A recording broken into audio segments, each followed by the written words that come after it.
उसके बाद जो भी उनका ट्रीटमेंट है वो उनको दिया जा रहा था। तो मैंने उनसे पूछा कि हुआ क्या है, तो कहने लगे यार मसला ये था कि जो मैं इंसुलिन ले रहा था वो इंसुलिन मुझे मिल नहीं रही थी, और फिर वो मेडिसिन मैंने चेंज की कि डेफिनेटली मुझे इंसुलिन नहीं मिल रही थी, तो इंसुलिन की जगह मैंने दीगर मेडिसिन ली, तो वो बजाय मेरी डायबिटिक कंट्रोल करने के वो डायबिटिक या शुगर वो कंट्रोल से बाहर हो गई, जिसका नुकसान ये हुआ कि आज मैं हॉस्पिटल में हूँ। तो मैंने फिर इसके ऊपर थोड़ा सा रिसर्च की। जाहिर सी बात है कि जब आपके साथ बात हो तो रिसर्च होनी चाहिए, क्योंकि मेरे कॉलर जो आते हैं माशाल्लाह इतने अवेयर होते हैं, बहुत सारी उनको इन्फॉर्मेशन होती है, लेकिन मैंने चाहा कि क्यों कोई थोड़ी सी इन्फॉर्मेशन मज़ीद शेयर की जाए। पाकिस्तान में भारत और चीन के बाद ज़ियाबतीस के मरीज़ों की दुनिया में तीसरी सबसे ज़्यादा तादाद है। अलार्मिंग है ये देखें। तकरीबन 34 मिलियन अफराद या बालिग आबादी का 26.7%, यानी कि हमारी जो 24-25 करोड़ की आबादी है उसमें 26.7%, जो कि 10 में से एक शख्स के आलमी औसत से भी बहुत ज़्यादा है, यानी कि हर 10 में से एक शख्स जो है वो डायबिटिक का मरीज़ है। इस तरह की गफलत एक कौमी सतह पर एमरजेंसी पैदा कर सकती है।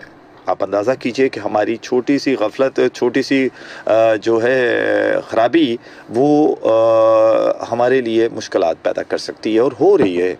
शुगर दिन ब दिन बढ़ती जा रही है और शुगर के मरीज़ बढ़ते जा रहे हैं, और जब शुगर के मरीज़ बढ़ रहे हैं तो डेफिनेटली अद्वियात परचेज़ करनी पड़ती हैं। तो आ गया ना कंज्यूमर, आ गया ना, यानी कि डॉक्टर के पास आप जा रहे हैं, फीस दे रहे हैं, आप कंज्यूमर है। मेडिकल पे जा रहे हैं, आप उधर पैसे दे रहे हैं, आप कंज्यूमर है।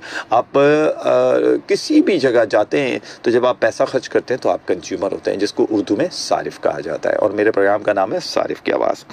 लेकिन इंतहाई ताज्जुब की बात है कि मुल्क को आला मेयार की इंसुलिन की कमी का सामना है। ये है अलार्मिंग वजह।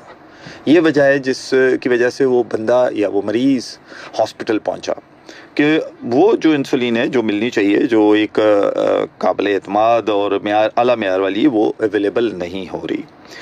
ख़ास तौर पर तब के हुकूमत को बार बार, यानी कि इस पे हुकूमत को भी कई मरतबा कहा गया, इसके अलावा जो ड्रग रेगुलेटर अथॉरिटीज़ हैं उनको भी बताया गया, लेकिन उसके बावजूद जो इंसुलिन है वो अवेलेबल नहीं हो रही, और जिसके नुकसानात, जैसे कि पहला मरीज़ मैंने आपको बता दिया, और आप भी बता सकते हैं कि खुदा न खास्ता आपकी फ़ैमिली में कोई डायबिटिक का, हाइपरटेंशन, ब्लड प्रेशर का, किडनी का, या किसी ऐसी मर्ज़ का मरीज़ के जिसको वो अद्वियात न मिल रही हों।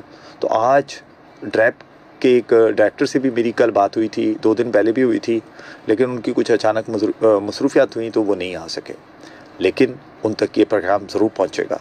तो आप ज़रूर बताइए कि आपके साथ क्या हो रहा है, मेडिसिन मिल रही है, नहीं मिल रही है तो कितने की है, और अब कितने की मिल रही है, और कहाँ से ले रहे हैं। ये सारी चीज़ें अगर आप बताएंगे, देखें ये इलाका बताइएगा, किसी का नाम मत लीजिएगा, ज़रा ये ख्याल रखें, क्योंकि हम किसी के भी कारोबार को डायरेक्ट किसी भी सूरत में हम टारगेट करने के आदी नहीं हैं। हाँ, मैं वैसे जाकर प्रैक्टिकली उस जगह पे जाऊँगा, देखूँगा, उसके बाद हम इंशाअल्लाह ताला उस पर कार्रवाई करवाएंगे। पढ़ते हैं जी, पहली कॉल लेते हैं, क्या कहते हैं सुनते हैं। अस्सलाम वालेकुम। अस्सलाम वालेकुम जी वालेकुम अस्सलाम। कौन साहब, कहाँ से? सर जी अब्दुल करीम बात कर रहा हूँ कराची। जी अब्दुल करीम, क्या कहेंगे? प्रोग्राम सुन रहे हैं आप? जी वो सुन रहे हैं, लेकिन सर मेरा मसला बिजली के बारे में था। किसके बारे में है? बिजली क्या हुआ? बिजली को क्या हुआ आपकी? कहता है कि केसी का जो हमारे घर में बिल आया था ना,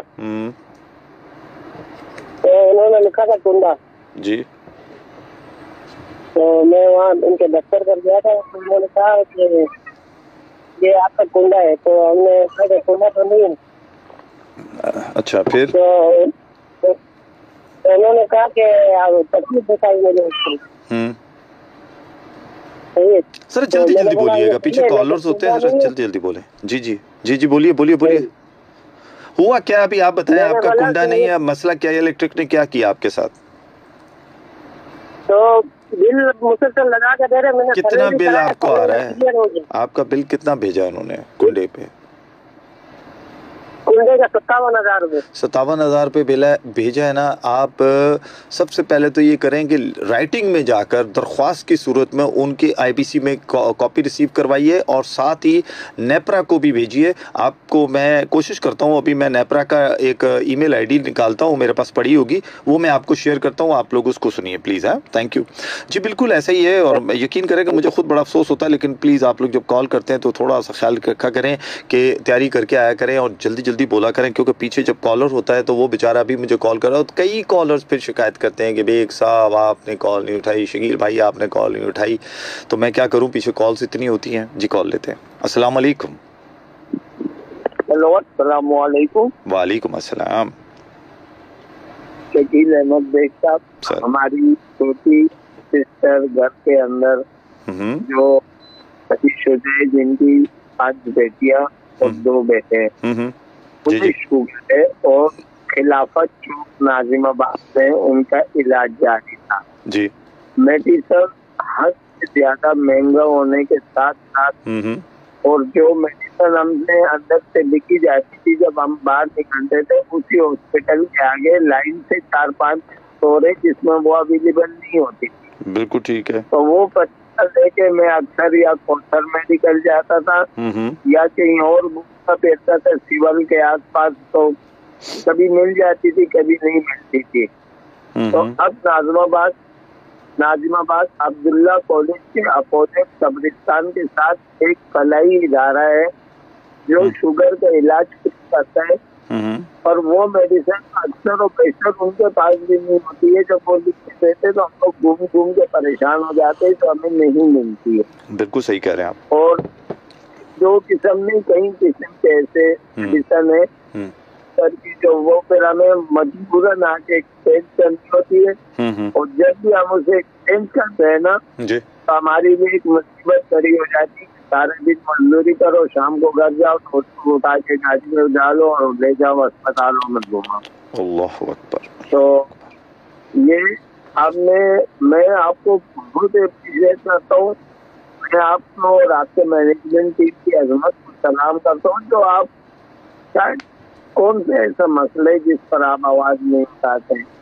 मैं तो यही कहूँगा शकील अहमद साहब, मैं तो हर नमाज में आपके लिए दुआ मांगता हूँ। मुझे खुद डर लगता है, अल्हम्दुलिल्लाह करते हैं तो मुझे डर लगता है। आपकी जान और माल के लिए दुआ मांगता हूँ कि अल्लाह आपके सर का साया आपके बच्चों के सर पर सलामत रखे। जज़ाकल्लाह खैर मोहम्मद खान साहब, बहुत शुक्रिया। देखिए आपकी दुआएं जब मेरे साथ होती है ना और फिर नमाज में मांगे हुए हाथ जो उठते हैं और फिर वो दुआ के लिए उठते हैं और फिर मेरी ज़िंदगी के लिए अगर दुआ मांगी जाए और आप मेरी ज़िंदगी के लिए दुआ मांगे और मैं आपकी ज़िंदगी अच्छी करने की क्यों ना गुफ्तगू करूँ, क्यों ना आपके मसाइल हल करने की तरफ जाऊँ, तो ये मेरा भी तो फिर हक़ है ना। उन दुआओं के असरात लाजम मुझ पर पड़ते हैं और मुझ पर रोज़ाना एक नई तवानाई जब आती है तो फिर डेफिनेटली मैं एक नए इशू पे बात करता हूँ। तो लेते हैं एक और कॉल, देखते हैं क्या कह रहे हैं जी। अस्सलाम वालेकुम। वालेकुम अस्सलाम जनाब, कौन सा क्या हाल है शकील भाई? अल्लाह का बहुत करम। तारुफ करा दीजिए ताकि सुनने वाले जो सुन रहे हैं वो भी आपके नाम से वाकिफ हो सके। हाँ शकील भाई, मेरा नाम मोहम्मद इस्लामाबाद कराची से। जनाब क्या कहेंगे? मैं ये कहूँगा कि ये शकील भाई आजकल जो महंगाई है जी इसके बारे में जो बिल आ रहा है, गरीब आदमी मर गया है। अब जैसे इन्होंने बोला मोहम्मद साहब जी कोई एक टैबलेट है वो नहीं मिलती जी है, तो गरीब आदमी तो परेशान हो जाता है। बाद लोगों के पास तो किराया नहीं होता। बिल्कुल सही बात है, बिल्कुल सही बात है। रोजाना मेहनत करता है मजदूर, उसको 500, 400, 600 रुपए मिलते हैं, क्या करेगा वो उसमें?